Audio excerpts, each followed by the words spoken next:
Well, you know, that mop video is my most watched and most viewed video on YouTube. Why don't I do another product review? I'm a robot. I mean, have it go vacuum the floors or something. What's up, everyone? Tyrant Counter coming to you with another product review. Since that mop video did so well, kind of smashed the rest of my channel to bits. Makes me question some life decisions.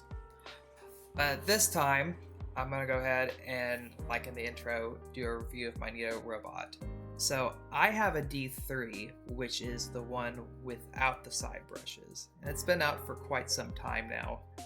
And I've owned it, got it for Christmas over a year ago, so that's 14-ish months. And just want to give kind of a rundown on how ownership is working for me and, just kind of how it goes. So first and foremost on it, it's an, once a week kind of thing for my wife and I.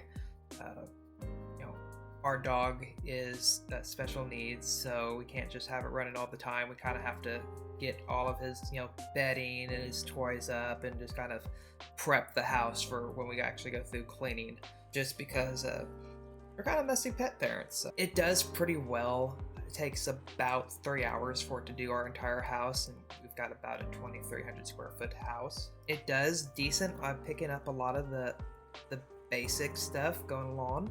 When we were running it every day, it did help just kind of keep the dust bunnies at bay.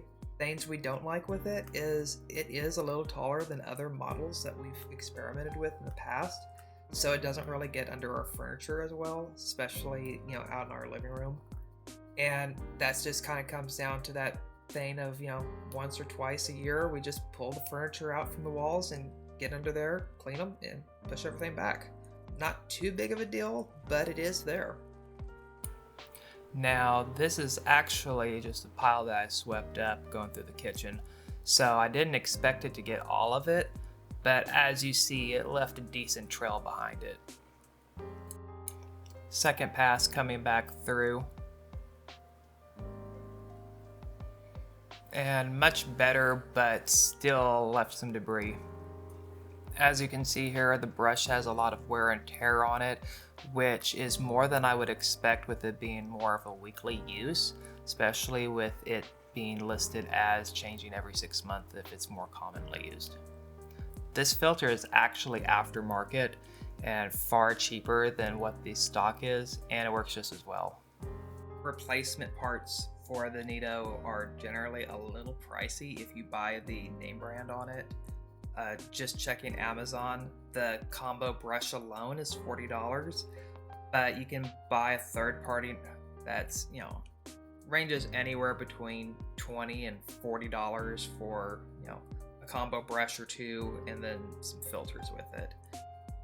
One package I'm looking at is $29. You get the combo brush, 6 HEPA filters, and really, for me, that would last me probably 2-3 years. I actually went and bought a 12-pack of filters over a year ago, and that was like $19. And honestly, just with a little basic upkeep on it, I've managed to make one filter go a year.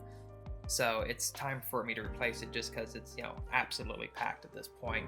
No amount of dust busting is going to help anymore. You don't have to buy the name brand on this, just saying. Overall, definitely worth picking one of these up. If not this vacuum, then something similar, because it is nice just to have it set up to fire up once the wife and I are gone, or if we're doing other things. Let it vacuum the house, empty it out after 3 hours, and just kind of pat ourselves on the back and have a great time doing anything else other than cleaning. Like I showed in the video, it's not perfect, but it does really good at helping maintain. And that's really where you're going for with this. I will admit, after owning it for a year, both of us have thought about buying a mopping robot. So that might be a thing down the road that we'll review. Anyway, thanks for watching. If you've enjoyed this, hit that like and subscribe, and I'll see you next time.